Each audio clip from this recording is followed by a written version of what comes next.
नमस्कार, UP special में आपका स्वागत है। जी हाँ, मैं हूं ब्रिजमोहन सिंह और आज एक खास पेशकश के लिए हम आपके सामने हम प्रस्तुत हुए हैं।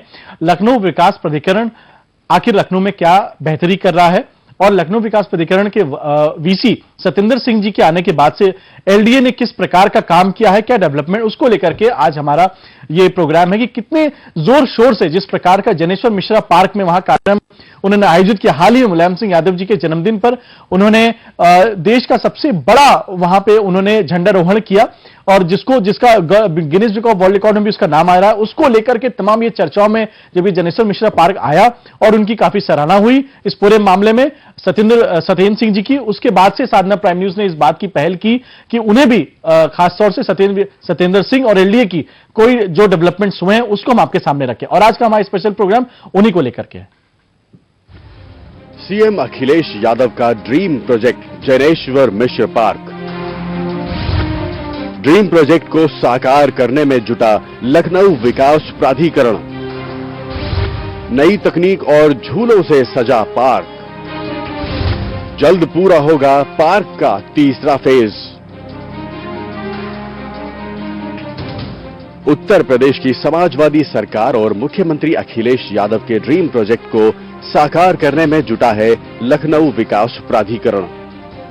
प्राधिकरण के उपाध्यक्ष सतेंद्र सिंह इस ड्रीम प्रोजेक्ट को पूरा करने में किसी भी तरह की कोई कसर नहीं छोड़ रहे हैं, जिसके चलते वो न सिर्फ खुद ही सभी योजनाओं का निरीक्षण करते हैं बल्कि इसके लिए उन्होंने विशेष टीम का गठन भी किया है। जी हां, हम बात कर रहे हैं राजधानी लखनऊ में बनने वाले एशिया के सबसे बड़े पार्क जनेश्वर मिश्र की। राजधानी लखनऊ में एशिया का सबसे बड़ा जनेश्वर मिश्र पार्क का तीसरा फेज भी जल्द ही पूरा होने वाला है। आपको बता दें कि इसके 2 फेज तो पूरे हो चुके हैं और तीसरे फेज का उद्घाटन भी मुख्यमंत्री ने कर दिया है। और अब लखनऊ विकास प्राधिकरण और उपाध्यक्ष सतेंद्र सिंह सरकार के सपनों को अमली जामा पहनाने में जुटे हुए हैं। सतेंद्र सिंह की माने तो पार्क में 207 फीट ऊंचा, 90 फीट लंबा और 60 फीट चौड़ा तिरंगा झंडा 24 घंटे लहराएगा, जिसका उद्घाटन मुलायम सिंह यादव और मुख्यमंत्री अखिलेश यादव ने दीप जलाकर किया था। देखिए, जनेश्वर मिश्र पार्क अपनी तरह का विश्व स्तरीय पार्क है वो, और इस तरह का पार्क आबादी के बीच में इतना बड़ा पार्क पूरे हिंदुस्तान में कहीं नहीं है और वर्ल्ड में भी एक अपनी तरह का एक विशिष्ट प्रकार का ये पार्क है, जहां पर करीब 376 एकड़ में ये पूरा विभिन्न प्रकार की जो सुविधाएं हैं वहां पर उपलब्ध है वहां के नागरिकों को। ऐसा पहली बार होगा जब प्रदेश के किसी पार्क में इतना ऊंचा झंडा लहराएगा और इसकी पूरी जिम्मेदारी लखनऊ विकास प्राधिकरण के वीसी सतेंद्र सिंह ने उठाई है। और सपा सुप्रीमो मुलायम सिंह और मुख्यमंत्री ने भी वीसी सतेंद्र सिंह को इसके लिए बधाई दी। वहीं सतेंद्र सिंह ने सभी अधिकारियों को पार्क स्वच्छ रखने के सख्त निर्देश दिए। उन्होंने बताया कि फेज 3 भी 2016 के अंत तक पूरा कर लिया जाएगा। इस पार्क में बच्चों को आकर्षित करने के लिए नई तकनीक के विदेशी झूले भी लगाए गए हैं। अभी लेटर ऑन हम इसमें भी थोड़ा और भी इसमें आगे का विस्तार इसको करने वाले हैं। इसके बेसिकली 3 फेजेस थी, first phase, second phase, third phase. इसमें 2 फेज के जो वर्क थे वो लगभग पूरे हो चुके हैं और उसमें एक 3.5 किलोमीटर की एक पूरा वाटर बॉडी है। एक बहुत विशिष्ट प्रकार के उसमें जो पेड़ पौधे लगे हैं, ये बहुत ही अलग तरह के। वहीं मुलायम सिंह और अखिलेश यादव द्वारा पार्क में झंडा लगाए जाने के बाद स्कूली बच्चे और लोग दूर दराज से पार्क को देखने पहुंचे हैं। साधना प्राइम न्यूज के जरिए लोगों ने बताया कि जनेश्वर मिश्र पार्क प्रदेश का पहला ऐसा पार्क है जिससे उत्तर प्रदेश को एक अलग पहचान मिल रही है और इसके लिए लोगों ने लखनऊ विकास प्राधिकरण के कार्यों की सराहना भी की। लखनऊ विकास प्राधिकरण और इसके वीसी सतेंद्र सिंह मुख्यमंत्री के ड्रीम प्रोजेक्ट को नई पहचान देने में जुटे हैं। इसके साथ ही ये देखना दिलचस्प होगा कि प्राधिकरण द्वारा बनाए जा रहे इस पार्क के तीसरे फेज में लखनऊ वासियों के लिए क्या कुछ खास होगा। लखनऊ से शशांक श्रीवास्तव की रिपोर्ट, साधना प्राइम न्यूज। जैसा आपने देखा कि लखनऊ विकास प्राधिकरण के अंतर्गत आने वाले इस भव्य पार्क को किस प्रकार से सत्येंद्र सिंह जो वीसी हैं एलडीए के, उनके नेतृत्व में इसको बहुत बढ़िया देखरेख में बनाया जा रहा है। और इस पूरी चर्चा के लिए आज हमारे साथ मौजूद हैं लखनऊ से वरिष्ठ पत्रकार संजय शर्मा जी। संजय शर्मा जी के पास हम सीधे चलेंगे। संजय शर्मा जी, स्वागत है आपका हमारे स्पेशल प्रोग्राम में।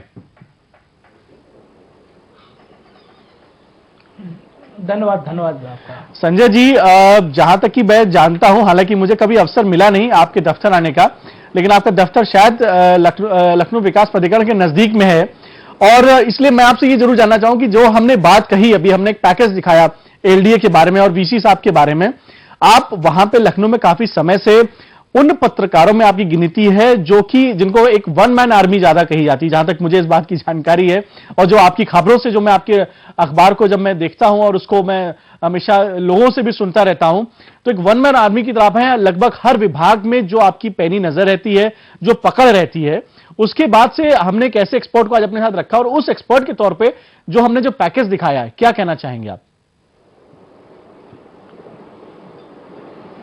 ब्रजमोहन जी, बहुत बहुत आभार आपका कि आपने मेरे लिए आपने इतनी प्रशंसा कर दी। इस लायक मैं नहीं हूं, लेकिन मैं आज आपकी रिपोर्ट देख के बहुत खुश था। खुश इसलिए भी था कि आपका शायद पहला चैनल है जिसने एक बहुत संवेदनशील विषय इस नाते से उठाया है कि किसी भी सरकार का मापदंड, उसके विकास का मापदंड इस बात से होता है कि राजधानी में डेवलपमेंट कैसा हो रहा है, गांव किसान के साथ साथ आपके कैपिटल आप किस तरह से डेवलप कर रहे हैं। और लखनऊ विकास प्राधिकरण ने सिर्फ, मैं वीसी साहब का आपने जैसे रिपोर्ट दिखाई, निसंदेह मैं देख रहा हूं, सिर्फ उनका 6 महीने का पीरियड हुआ है, और 6 महीने में लखनऊ डेवलपमेंट अथॉरिटी ने जो तरक्की के नए सोपान स्थापित किए हैं, मुझे अंदाजा नहीं था कि एक व्यक्ति के आने से व्यवस्थाएं इतनी चेंज हो सकती हैं। आपने वो तिरंगा झंडा लहराते हुए दिखाया, शांत कर दिखाया। ब्रजमोहन जी, आप सही कह रहे हैं, मेरा ऑफिस बिल्कुल पार्क में है, उस जनेश्वर मिश्रा पार्क के, और मुझे इतनी हैरानी होती है कि किसी दिन छुट्टी वाले दिन ऐसा लगता है कि मान लो पूरा लखनऊ का हुजूम इस पार्क में आया हो। आप वहां से गाड़ी अगर आप निकालना चाहते हैं, आपको 20-20 मिनट लग जाते हैं। छोटे छोटे बच्चे, महिलाएं, पुरुष इस पार्क में घूमते हुए, पार्क में झूले झूलते हुए। लखनऊ डेवलपमेंट अथॉरिटी का ये जनेश्वर मिश्रा पार्क सरकार का एक ऐसा मॉडल बन गया है जिसको देखने के लिए पुराने लखनऊ से भी लोग आते हैं। और पिछले दिनों मेरी मुख्यमंत्री जी से व्यक्तिगत मुलाकात हुई थी और काफी देर उनसे चर्चा हुई थी। मैं 1 घंटे की चर्चा में मुख्यमंत्री जी ने मुझसे 15 मिनट सिर्फ जनेश्वर मिश्रा पार्क की चर्चा करी, और उन्होंने एक नई बात मुझसे कही कि वो विदेश में गए और देखा था कि वहां विदेश में लोग आते हैं, साइकिल पे अपनी गाड़ी में अपना सामान लेकर आते हैं, वहीं खाना बनाते हैं। तो एक नए चरण में मुख्यमंत्री काम और करने जा रहे हैं। वो जनेश्वर मिश्रा पार्क में छोटी छोटी किचन बनाने जा रहे हैं। आप आइए, अपना सामान लेकर आइए खाना बनाने का, वही खाना बनाइए, वही प्रकृति का आनंद लीजिए। तो ये एक नया कंसेप्ट लखनऊ वासियों के लिए था कि एक ऐसा आयोजन वो किसी पार्क में कर सकते हैं और नेचर के इतने करीब आ सकते हैं। पीछे गोमती नदी बहती है, गोमती नदी के साथ लगे हुए जनेश्वर मिश्रा पार्क को जिस तरह एलडीए ने डेवलप किया है, वो निसंदेह बधाई के पात्र हैं। और लखनऊ विकास प्राधिकरण का खासतौर से आप जिक्र कर रहे हैं, 6 महीने में एलडीए ने कई ऐसे काम किए, ना सिर्फ पार्क, जिसने इस एलडीए की तस्वीर बदल दी है। और मुझे बड़ा मैं बहुत ज्यादा किसी अफसर की बहुत ज्यादा तारीफ करने में विश्वास नहीं करता, लेकिन अब बात हुई ये बात कहने के लिए कि सत्येंद्र सिंह शायद एलडीए के ऐसे इकलौते वीसी हैं पिछले कई सालों में जिन्होंने उस दफ्तर का पूरा सिस्टम बदल दिया है। आप जैसे ही एलडीए में जाएंगे, आपको लगेगा ही नहीं आप किसी सरकारी दफ्तर में आए हैं। सरकारी दफ्तर की परिकल्पना होती है, गंदे से दफ्तर होंगे, पान की पीक होंगी, बुरा व्यवहार करने वाले लोग होंगे। लेकिन जैसे ही आप एलडीए के दफ्तर में घुसते हैं, आपकी सारी धारणाएं बदल जाती हैं। आपको लगता है आप एक 5 स्टार होटल के कॉर्पोरेट हाउस के अंदर आ गए हैं। वहां रिसेप्शन पे 3 लोग खड़े होंगे, मुस्कुराते हुए आपसे नमस्कार करेंगे। वहां सुंदर से सोफे पड़े हैं आपके बैठने के लिए, आपसे वहां पानी को पूछा जाएगा। ये आपको हैरान कर देने वाली चीजें होंगी कि आपको लगेगा कि सरकारी दफ्तर भी ऐसे हो सकते हैं। संजय जी, एक बहुत महत्वपूर्ण काम किया है एलडीए में, मैंने बड़ा करीब से लेके देखा। संजय जी, एक बात यहाँ से आपसे मैं जरूर पूछना चाहूंगा, जैसे कि अभी आप मुझे लगता है शायद मेरे प्रश्न में ही आप भी उत्तर ये ऐड कर रहे थे, क्योंकि देखिए प्रिंट जर्नलिज्म की जो रिपोर्टिंग होती है वो आज के समय पे भी मुझे ऐसा लगता है, और मुझे लगता है कि मुझे बहुत ही ईमानदारी से इस बात को स्वीकार करना चाहिए कि प्रिंट जर्नलिज्म आज भी इलेक्ट्रॉनिक जर्नलिज्म से कहीं ना कहीं से ज्यादा गहरा और मजबूत है। तो उसके चलते मैं एक चीज जरूर पूछूंगा, आपने जैसे अभी बताया कि 3-4 बहुत महत्वपूर्ण काम हुए, और मुझे लगता है जो आपने अभी जो एक बात कही संजय शर्मा जी की, जो ऑफिस का जो कायाकल्प उन्होंने बदल दिया, अच्छा ये बहुत फर्क पड़ता है। क्योंकि जैसा अभी राजस्व परिषद की बिल्डिंग का एक बार हुआ इनॉग्रेशन, जिसमें अनिल कुमार गुप्ता साहब जो प्रमुख जो उसके राजस्व परिषद के अध्यक्ष हैं, मैंने वहां भी जाके देखा, क्योंकि एक समय ऐसा था जब मैं लखनऊ में रहा करता था तो हम लोग को उधर से जाने का मन नहीं होता था, क्योंकि वो ठीक कलेक्ट्रेट के सामने हुआ करता था। वहां पे या तो वहां पे थूकदान की तरह वहां पे पूरे उसकी दीवारें हुआ करती थी। लेकिन किसी भी दफ्तर की कागज अगर बदलती है तो लोगों का नजरिया भी बदलता है। तो एक बात तो आपने बिल्डिंग की बताई, आपने 3-4 अभी मामले बताए कि जिसमें बहुत अच्छे काम लखनऊ विकास प्राधिकरण ने किया। आपसे जानना चाहूंगा विस्तार पूर्वक कि वो क्या क्या ऐसे काम है जो एलडीए ने किए हैं। जी देखिए, एक बहुत बड़ा मुझे मेरे हिसाब से ऐतिहासिक काम था, एक म्यूटेशन का काम, जिसको हम लोग पर्चे दाखिल खारिज करना होते हैं प्रॉपर्टियों का। और कहना नहीं चाहिए इन शब्दों को, लेकिन म्यूटेशन के नाम पर एलडीए में सालों से एक रिश्वत का जो खेल खेला जाता था, आप यकीन करिए वो खेल कई करोड़ रुपए का साल का होता था, जिसमें रिश्वत जाती थी, लोग म्यूटेशन के लिए आते थे। एलडीए के वीसी के लिए उस खेल को तोड़ पाना आसान नहीं था, लेकिन उन्होंने एक निर्देश किया, आदेश जारी कर दिया कि म्यूटेशन का काम एलडीए का नहीं है, वो नहीं करेगा। 100 करोड़ रुपए विभाग जिस बात से बदनाम था कि विभाग में इस अकेले काम के लिए 100 करोड़ की रिश्वत जाती है, कोई वीसी आके उस पूरे काम को ही कह दे कि ये विभाग ये काम नहीं करेगा, बड़े हैरानी करने वाली बात थी।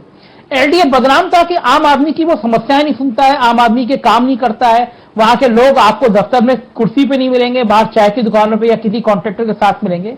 एलडीए के वीसी ने एक नया काम किया, उन्होंने 3 महीने की एक मासिक रिपोर्ट तैयार करने को कह दी कि आप हर 3 महीने बाद आप बताएंगे कि आपने क्या किया, साथ ही आप ये भी बताएंगे कि आपकी उपलब्धियां 3 महीने में क्या थी। उन्होंने एक और नई व्यवस्था करी कि जब ठेकेदार या कोई व्यक्ति का पेमेंट होता था, वो इंजीनियर के पीछे दौड़ता था, इंजीनियर अकाउंट्स में बेचते थे, हर जगह वो करप्शन का शिकार होता था। एलडीए के वीसी ने एक नया काम किया, उन्होंने तय कर दिया कि हर बुधवार को इंजीनियर, अकाउंट्स के अफसर और जिस विभाग से संबंधित पेमेंट है, सब लोग एक जगह आके बैठेंगे बुध बृहस्पतिवार को, और वहीं वो फाइल आएगी और वहीं 24 घंटे के अंदर उसका निस्तारण किया जाएगा। ये अद्भुत प्रयोग था।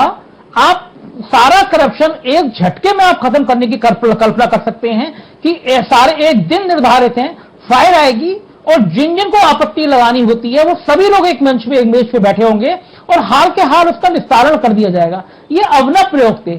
एलडीए के प्रेमिसेस में कैमरे लगा दिए जाएंगे और एलडीए के लोगों की मॉनिटरिंग कर सकता है। ये कल्पना से भी परे बात था। वहां के एलडीए के बाबू किसी मिनिस्टर से ज्यादा ताकतवर माने जाते थे, लेकिन वो एलडीए के वीसी की शायद ये हट धर्मता ही कहूंगा मैं, कि उनको लगता था कि वो इतने बड़े नेक्सस को तोड़ पाएंगे नहीं तोड़ पाएंगे। लेकिन मेरे को उनसे व्यक्तिगत जब भी बातचीत करने का मौका मिला तो उन्होंने मुझसे एक लाइन जरूर कही कि मैं चाहता हूं कि ये बिल्कुल यहाँ पे मैं और 2 महीने 4 महीने ना रहूं, लेकिन मैं जितने दिन चाहता हूं उतने दिन मैं ये मान के काम करना चाहता हूं कि अगर मैं भी एक आम आदमी की तरह एलडीए में अपना काम कराने आता तो मुझे कैसा महसूस होता। मैं चाहता हूं कि मैं एक आम आदमी की तरह जो महसूस करता, आपको यहाँ एलडीए में मेरे वीसी रहते हुए आम आदमी वही महसूस करे जिसका दर्द मुझे होता है। संजय जी, आपको यहाँ रोकना चाहूंगा। अभी कुछ मैसेजेस मेरे मोबाइल पे आए हैं और कुछ व्हाट्सएप मेरे पे आए हैं, मैं वो व्हाट्सएप जरूर शेयर करना चाहूंगा आपसे। ये एक जर्नलिस्ट हैं और इन्होंने मुझे अपना, क्योंकि उन्होंने एज ए जर्नलिस्ट अपना भेजा है मुझे, मैं उनका कभी नाम नहीं जानता हूं, लेकिन उनका व्हाट्सएप आया है कि what ever Sanjay Sharma is saying he is very correct. उन्होंने बोला, मैं दर्शकों को इसको हिंदी में रूपांतर करूंगा कि जो भी संजय शर्मा जी ने कहा है वो एकदम सच कहा है। एक दूसरा व्हाट्सएप आया है और एक मैसेज भी बल्कि मेरे पास है, वो तो हालांकि मेरे एक पत्रकार मित्र का है, वो कि एलडीए दलालों का गढ़ था लेकिन अब नहीं है। जैसा कि आप अभी मुझे बता रहे थे कि एलडीए में जाने का मतलब सचमुच ऐसा हुआ करता था कि वो एक दलाल स्ट्रीट हबल की थी, हम जिसको कह सकते हैं, वो चीज अब कम हुई है। आम आदमी को अगर लखनऊ विकास प्राधिकरण में अगर जाना हो तो उसको ये लगता था वो कोई ना कोई कनेक्शन ढूंढता था। मुझे आज भी याद है कि मेरे पास तमाम लोगों के फोन आते थे जब मैं लखनऊ में मैं पत्रकारिता करता था, मैं एक पब्लिकेशन में, तो मेरे पास बीट कुछ दिनों की थी। हालांकि बीट मेरे पास क्योंकि बड़ी डिफिकल्ट बीट थी, इस बीट में जो है बहुत सारे काम सभी कराने पड़ते थे, लेकिन जब हमारे रिपोर्टर छुट्टी पे गए तो मुझे बीट 15 दिन तक मेरे संपादक ने मुझे दी। तो इसमें सबसे बड़ी जो दिक्कत क्या होती थी कि हमारे नॉर्मल व्यक्ति भी जो कि हमें हमारा एक प्लॉट है उसका इंटरेस्ट ज्यादा आ गया, उसका वो हमें कम कराना है, हमें कितना इंटरेस्ट आ गया उसके लिए चेक नहीं जमा हो रहा है। मतलब एक व्यक्ति रेवेन्यू जमा करना चाहता है उसके लिए भी उसको पैरवी होती थी। और मुझे उस समय मुझे याद है दिवाकर त्रिपाठी जी हुआ करते थे, उसमें वीसी हुआ करते थे, वो भी एक सज्जन व्यक्ति थे।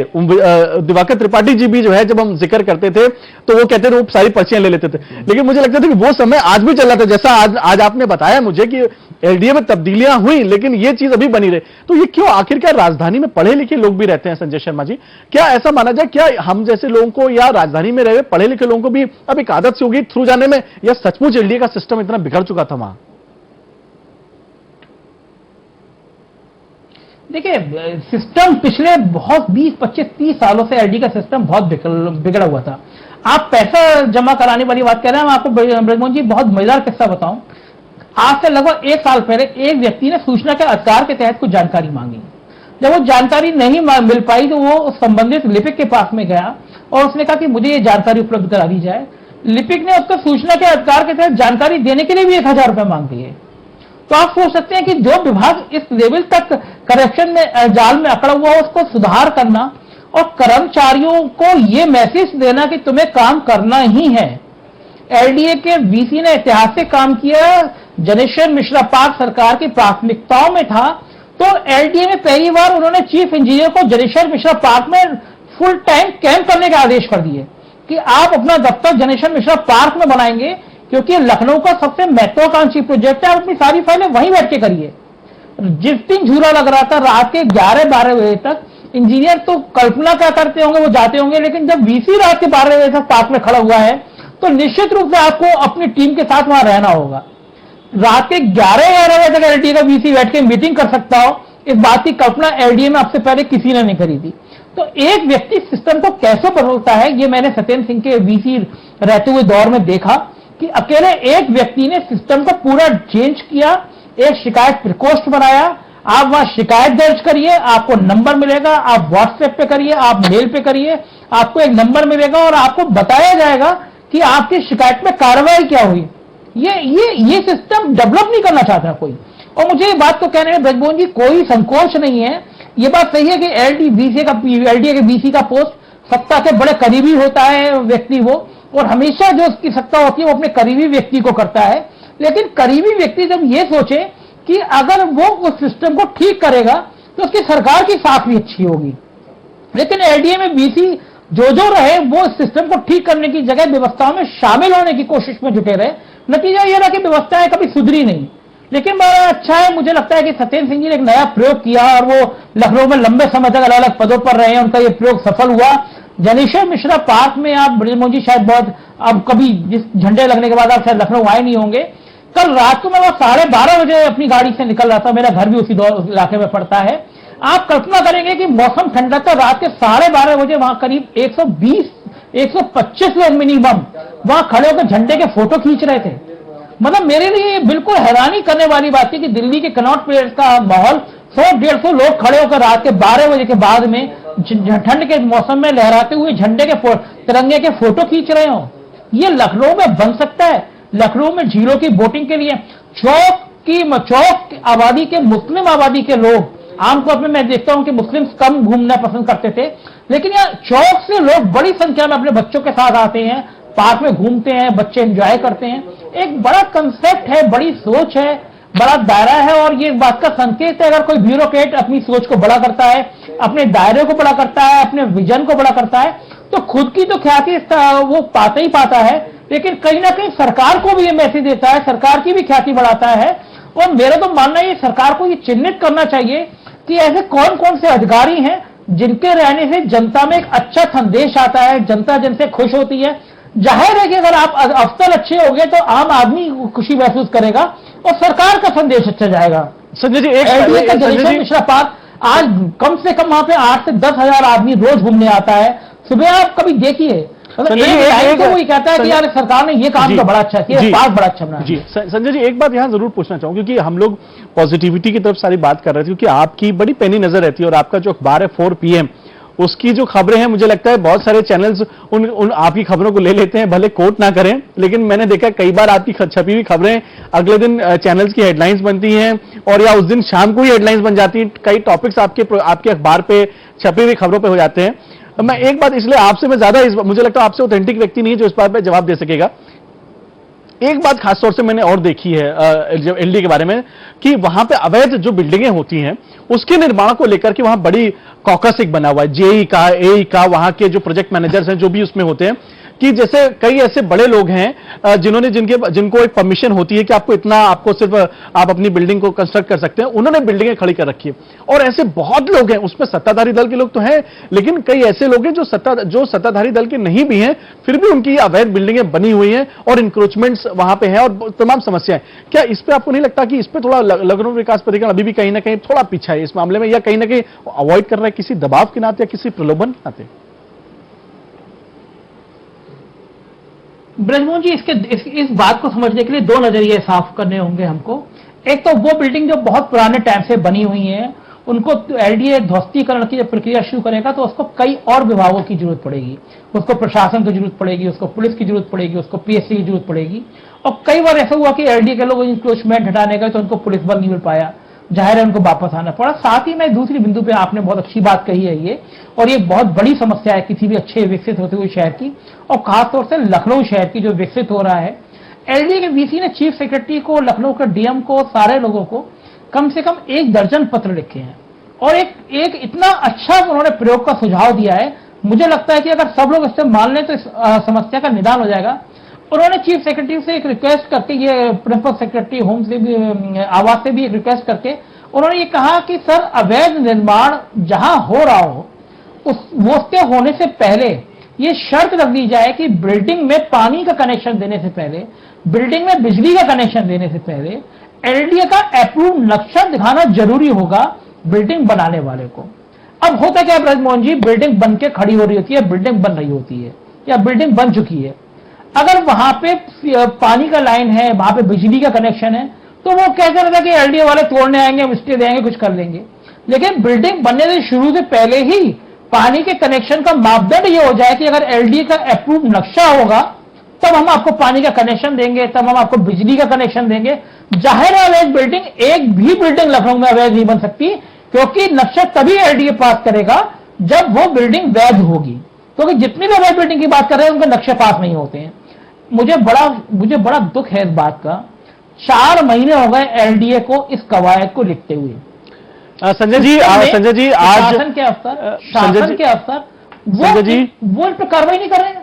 संजय जी, आपने जैसे जिन बिंदुओं पे आज आपने जिन पहलू पे आपने जो चर्चा की हमारे साथ, देखिए मुझे लगता है कि हमारे डिस्कशंस में इसी चीज की कमी हो रही है। मैं अपने न्यूज चैनल्स के मित्रों के साथ ये बात नहीं करना चाहूँ कि वो कहीं ना कहीं हमारे प्रोग्राम की स्पेसिफिकेशंस या उसकी क्वालिटी से कहीं उनकी क्वालिटी उतनी अच्छी नहीं, लेकिन जो हमने डिस्कशन आज किए लखनऊ विकास प्राधिकरण को लेकर, मुझे लगता है कि हमें कोई भी डिस्कशन प्रोग्राम में एक एक्सपर्ट की राय जरूर होनी चाहिए, जो एक्सपर्ट वहां से टेक्निकली और जिसको समझता हो। आपके अंदर वो समझ रही और क्योंकि आपने वो नजदीक से उसको देखा हुआ है, इसलिए आज हमने इस पर चर्चा की और आपको बुलाया, और आपने बहुत कहीं ना कहीं मुझे लगता है दर्शकों के जहन से कुछ नेगेटिविटीज थी उसको पॉजिटिविटी में बदला, और कुछ भ्रम थे उस भ्रम को भी आपने तोड़ा। संजय जी, आपने आज हमको इस पूरे बुलेटिन में आपने समय दिया, इसके लिए आपका बहुत बहुत धन्यवाद। और ये थे संजय शर्मा जी, वरिष्ठ पत्रकार, लखनऊ से 4 PM अखबार के संपादक हैं ये, और तमाम कई बार ऐसे मुद्दों को ये उठाते हैं जो कि आप उनको ना किसी डेली अखबार में या आप चैनल्स पर उसको देख पाते हैं, और कई बार इनकी खबरों को दूसरे चैनल्स और अखबार उसको उठाते भी हैं, क्योंकि संजय शर्मा जी की अपनी एक पैनी नजर है विभागों में, इसलिए वो इन विभागों के बारे में काफी अच्छे जानकार हैं। हमारा मकसद लखनऊ विकास प्राधिकरण की सिर्फ तारीफ करना नहीं था, हमारा मकसद ये रहा कि कोई भी अगर अच्छा डेवलपमेंट हो रहा है, वो चाहे राजधानी लखनऊ में हो रहा हो या उत्तर प्रदेश की किसी भी शहर में, उसके बारे में एक लोगों को भी अवेयरनेस होनी चाहिए कि हमारे शहर में, हमारे प्रदेश में क्या अच्छा हो रहा है। और हो सकता है कई बार बहुत अच्छी चीजें हैं, हम लोग सोचते हैं कि हमारे पास घूमने के लिए, जाने के लिए, समय बिताने के लिए शायद मॉल्स, होटल्स या क्लब्स होते हैं, लेकिन कई बार हमारे पास ये भी एक रीजन होता है, हमारे पास एग्जाम्पल्स होते हैं कि हमारे पास ऐसे पार्क भी हैं जहां पे एक नेचुरल एटमॉस्फेयर है, जहां पे खुलापन है, और जहां पे कहीं ना कहीं उस ग्रीनरी से जो अक्सर हमारी दूरी रहती है वो दूरी भी कम हो सकती है। अब यूपी स्पेशल के इस प्रोग्राम में आज हमने आपके सामने लखनऊ विकास प्राधिकरण की बात रखी और संजय शर्मा जी ने उस पूरे मुद्दे पर हमसे डिस्कशन किया। अगले बुलेटिन में हम फिर आपके सामने हाजिर होंगे यूपी स्पेशल के कुछ ऐसे ही खास मुद्दों को लेकर के। तब तक के लिए बहुत बहुत धन्यवाद।